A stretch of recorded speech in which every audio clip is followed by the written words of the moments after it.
Joining me, Cherylyn Harley Lebon, Republican strategist and former senior counsel to the U.S. Senate Judiciary Committee. Also, John Neffinger, Democratic strategist and author of Compelling People.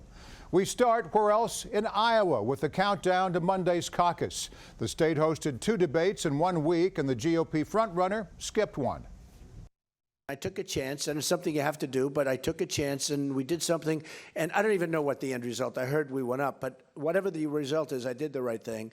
I did the right thing because I did something great for veterans. Well, there's a lot going on in that statement. I'll get to why Trump skipped the debate in a few minutes, but first, Cherylyn, was it the right thing for Trump to do, and was it good for veterans? Well, I'm not sure whether it was the right thing for him to do, but, I mean, let's face it, what did he have to lose by not showing up? Doesn't seem that it affected his poll numbers at all. And the other important thing is he dominated the news cycle, as he seemingly tends to do. I'm not sure what the final numbers are on how much he raised for veterans, but heretofore he hasn't been very supportive or, gone above and beyond the duty for veterans or serving veterans organizations. So, does this help him with veterans? It still remains to be seen. Do they come off as winners in this, or do you think they were pawns? With Trump, there is always an underlying motive. It is clear that he always sort of makes the most out of it with the media, and I think this is an example of, once again, Trump trumps. A lot of people think Trump just makes this stuff up as he goes along. I think the Fox boycott is a calculated move by a shrewd politician. John, what do you think? I think it was calculated, but I think it was miscalculated in this case, because if you think about it, he has handed any opponent of his, either in the primary or the general, quite a talking point. He is afraid to face Megyn Kelly. The whole point of this is to who's going to face Hillary Clinton in the fall. So I think he did himself a disservice with this particular crazy stunt, although can't argue it did keep him in the news. Or he was standing up for himself. It wasn't maybe so much Megyn Kelly, but that email that Fox put out, right, that was very snarky. Trump said, look, I'm not going to be disrespected by them. I'm going to look out for myself, and I'm going to look out for the interests of the country if and when I become president. And I think the other thing he did, too, is all of a sudden Fox now looks like the establishment. So, I mean, right? I mean, this is the picture he's painted. So, again, he dominated the news cycle. He dominated, to some extent, he was the elephant in the room during the debate. And I think that's the calculated move that Donald Trump wanted to. Now, Trump's feud with Fox dates back to the first primary debate, as we're seeing, when Fox News host Megyn Kelly took him to task over derogatory statements he's made about women. This week, though, Trump posted photos of Kelly on Twitter. This is from a 2010 photo shoot in GQ magazine. He referred to Kelly as, quote, the bimbo that's asking presidential questions. Cherylyn, put all of this into perspective for us. This whole situation between Trump and Megyn Kelly is between the two of them. I don't think it was necessary for him to go that extra step and post the pictures on Twitter. Donald Trump needs to move on and focus more on issues. Although, he's been accused of objectifying women, and then we suddenly see Megyn in this spread. John, any thoughts here? Well, sure. No question, she did the spread. And look, part of what Megyn Kelly does for a living is entertainment. That's part of the job. But I think last night she showed that she is more than up to the task of also doing the hard news and asking the hard questions and holding the candidates to account. So I think Trump taking her on in this personal way ultimately is going to resound not to his benefit. I think a lot of women are going to see this as pretty personal in a not appropriate way. And yes, he certainly has his hardcore followers for sure, but I think he's doing himself more harm than good here. All right, before we move on from the GOP debate, I'd like to talk about Ted Cruz and former frontrunner Ben Carson. Cruz took shots from just about everyone. Carson looked out of his depth, especially on foreign policy. Did anyone shine in this debate, Cherylyn? I thought that Marco Rubio did a good job. I think he continues to show that he has expertise on foreign policy. Yes, Cruz took shots last night, and I think that's very clear he did. Carson, Carson had some good moments. I think it was when he made the comment about taking the calls at 2 or 3 a.m. I thought that was good. And that's been consistent with what Carson has done during every debate. I like that with every debate, Chris Christie always tends to keep his eye on the ball with who the actual opponent will be. And he always makes a good reference to Hillary Clinton, which I think is important because he is showing what this election is going to be about, the difference between the Republicans and the Democrats, and Hillary, who's the presumptive nominee. Also, Rand Paul, I thought that he had some very good points. I'm not a fan of Rand Paul. However, I thought he did have some good points that he made last night. John is our Democratic strategist, as they were saying the bully wasn't there, so it gave everybody a chance to talk and not be so shy, including Jeb Bush. He was even pretty good. I thought Jeb Bush did great. I thought Rand Paul did great. I thought the three people who on that stage who still have a prayer, Cruz, Rubio, and Christie, all of them, bloodbath is a little bit strong, but all of them were shown on stage live to be either misleading, or lying is not a nice word, hypocritical in their positions. They had a rough night. This was not a good night for the party overall, I would say. Now, earlier in the week, Democrats held a primary forum in Des Moines.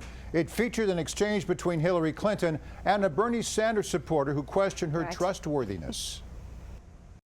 And I just don't see the same enthusiasm from younger people for you. I've been on the front lines of change and progress since I was your age. And you have to have somebody who is a proven fighter, somebody who has taken them on and won.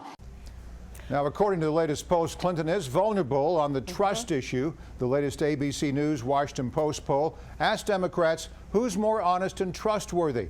It puts Clinton 12 points behind Sanders.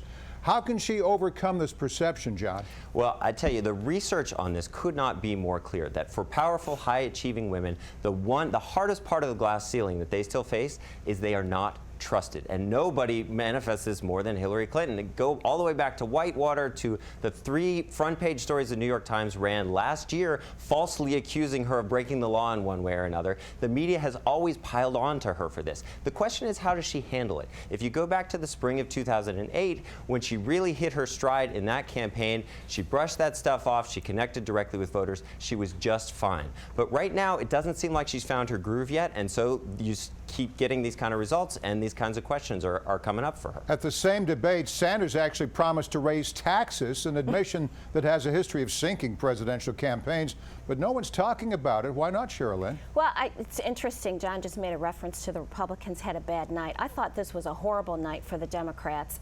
Bernie Sanders, yes, he's resonating with young people, but he just seems to be out of touch, this old 70-something-year-old white man. And then we have Hillary Clinton, who is wagging her finger at this young man who is raising the question about her trustworthiness. I thought it was just, again, yet another picture of this grandma, which she calls herself, who's out of touch with the generation.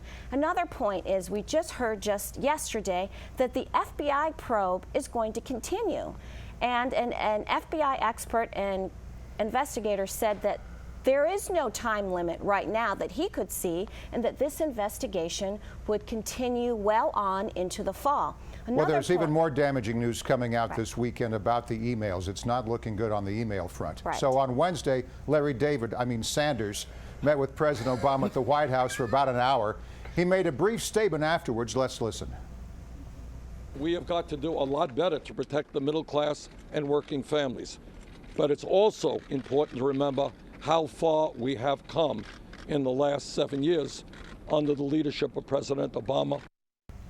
Now, the meeting comes after Politico published an interview with President Obama. In it, Obama called Clinton more experienced than any non-vice president he's ever been with who aspires to the White House. Was that a veiled endorsement, John? I mean, Marco Rubio said the same thing, too, so I don't think you can read too much into that. I think there's a lot of effort now to sort of read the tea leaves on who's Obama really supporting, who's Elizabeth Warren really supporting. Can we maybe get a sort of Democratic Civil War kind of thing going? This is going to be decided on the ground in Iowa and New Hampshire, maybe in the Super Tuesday states after that. So think this is that going to play out there. I think. that Right. led to the Bernie Sanders meeting, I think, though, don't you feel? Absolutely, yeah. I think they're doing their best to try and make that not the story, and I think that's probably a good thing. It is true that though there are huge differences between the candidates, that they do generally share the same kind of progressive goals that a lot of Americans share as well. So they're trying to keep the focus there. I think it's important that, you know, if you want to talk about experience, let's just talk about what that experience of Hillary Clinton gets us. If anybody has seen or read the book about the 13 hours of the soldiers in Benghazi, if experience gets us a Secretary of State who is going to tell, you know, the country that the situation in Benghazi was caused by a YouTube video, that is not the type of experience I want. Very, very clear. Everybody in the administration only said publicly the things that were approved by a certain guy by the name of David Petraeus, who was running the CIA at that time and who happened to be a Republican war hero. And so that is exactly the line that everybody in the administration stuck to. There was a moment in time where there was a report that there was a different cause behind this original thing, and Hillary shared that in some emails that have now come out because she wanted us to see all of her private emails. But the attempt to sort of cobble together some kind of lie or some sort of misstatement from all of these pages of testimony has utterly fallen flat. That's not to say we won't still hear about it. That now they want to make David Petraeus the fall guy on this. David when Petraeus Susan Rice simply and made Hillary the right Clinton call, went out and on everybody national else fell in television line behind them blaming because this that on a was their YouTube job. video. And it's if Hillary had clear said there's something no that way David this was Petraeus had caused not by a approved, YouTube we'd be video. hearing about that, and rightly in that case. All right, I mentioned Politico a second ago. They appear to be on shaky ground. CEO Jim Vandehei and White House correspondent Mike Allen are on their way out, along with several other top executives. It couldn't come at a worse time just a few days before the Iowa caucuses, even though they'll be staying through the election. Sure. Will this be felt on the campaign trail, Cherylyn? You know, I think with every organization, we've seen this in several news organizations, there's always some type of turnover and time for change. And I'm sure that the departing individuals see it as an opportunity and a time to start something else. And in fact, I believe they've already announced that they will be leaving and beginning another venture. John, are we getting in the weeds here? Does anybody really care what's going on with Politico, or how do you view this as a strategist? Yeah, I don't know if too many people will be crying over this, but I do think that they have changed the game in political reporting. They're just faster, and now everybody's got to keep up with that. And they change. We used to have things called news cycles, Right. and I don't really know what that means anymore, given that news happens all day and all night. Right. So what the future of Politico will be, I don't know, but I bet those folks will continue reporting one place or another, and we'll continue to go online and find it there, and of course settle back into our couches and watch it on TV too. John Neffinger, Democratic strategist, Cherylyn Harley Lebon, Republican strategist, the best political panel on TV. Thanks to you both. Thanks, Morris. Thank you.